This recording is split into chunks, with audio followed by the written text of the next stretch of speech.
Je viens d'apprendre que la dernière pleine lune de l'année était une lune en Cancer, pendant Mercure rétrograde, juste après Noël.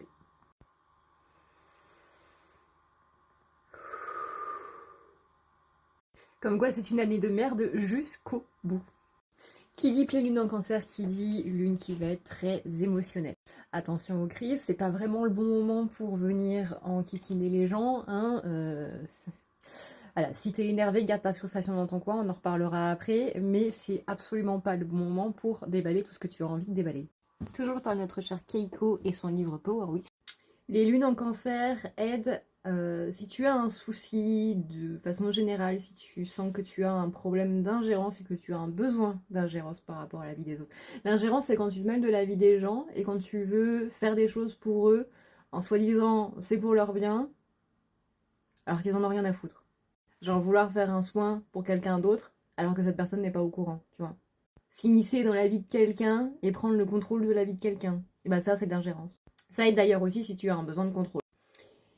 Avoir des hauts et des bas émotionnels, une hypersensibilité et des angoisses et tout ce qui est soucis physiques au niveau du buste, donc au niveau de la poitrine, etc., etc. N'oubliez pas que c'est une pleine lune, donc dans vos manifestations, très important de dire merci, comme si c'était déjà là en fait. Bref, la fin de l'année va être relativement émotionnelle, hein, déjà que c'est un petit peu sur le ton de l'année, hein, de base, 2023 est une année de merde. En 2023, on a énormément travaillé la blessure de trahison, on verra en 2024 un petit peu ce que ça nous réserve, mais ça va être tout aussi sympa, je le sens. Et n'oubliez pas surtout que 2023 nous a appris à revoir un petit peu nos croyances, etc., notamment par rapport à la spiritualité. J'ai fait une vidéo là-dessus sur mon YouTube, le lien est en bio si jamais ça t'intéresse. Bon courage à vous et n'oubliez pas que voilà, si vous avez un petit peu des remontées contre quelqu'un, notamment si c'est négatif, hein, si c'est positif, bah écoutez, allez répandre de l'amour, c'est tout ce qu'on demande, surtout en période de Noël. Mais si c'est quelque chose comme de la frustration, de la colère, etc., ouais, vaut mieux attendre la fin de Mercure rétrograde. Hein. Déjà que la communication en Mercure rétrograde, elle est pas ouf, alors si en plus on va sur une pleine lune qui est en Cancer, il y a beaucoup de choses qui vont sortir, quoi.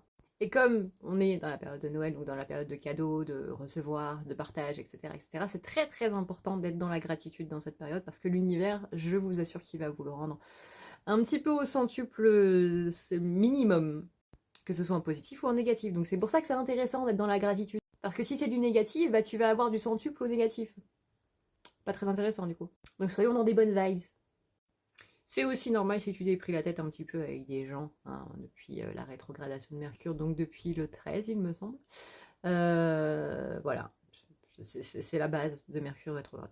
C'est des soucis de communication pour voir justement où notre communication n'est pas claire avec les autres pour pouvoir la rectifier après. Alors c'est une période qui est chiante certes, mais qui est aussi pleine d'enseignements. Donc revoyons tous notre communication plutôt que de se plaindre de Mercure, et puis on verra que ça ira beaucoup mieux après. Joyeux Noël!